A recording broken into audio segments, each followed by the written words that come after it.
এভাবে তো ভিতরে যাওয়া যাবে না, আগে আমাদেরকে টাকা দিতে হবে, টাকা।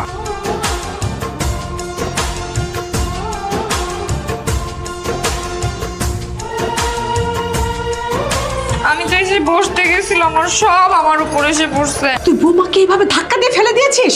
ছি ছি ছি ছি ছি পলাশ, মেয়েটা কত কষ্ট করে সবকিছু সাজিয়েছিল আর তুই এভাবে ছিঁড়ে ফেলে দিলি। যেগুলো সাজিয়েছে সেই নিজ দায়িত্ব ধ্বংস করছে, বিশ্বাস করে জিজ্ঞেস করো। বৌমা, তুমি আমাকে একটু খুলে বলো তো কি হয়েছে ব্যাপারটা। আম্মা বসতে গেছে, ছিঁড়ে পড়ে গেছে। আব্দুল ভাই, এখানে আমি একটা দুধের গ্লাস রাখছিলাম, আপনি কি দেখছেন?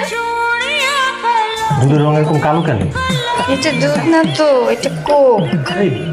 এই পৃথিবীতে কোথাও দেখছো যে বাসর রাতে বউ তার জামাইরা কোক খাইতে দেয়? না দেখি নাই তো, কিন্তু হয়েছে কি কি হয়েছে ওটা আমি বুঝছি।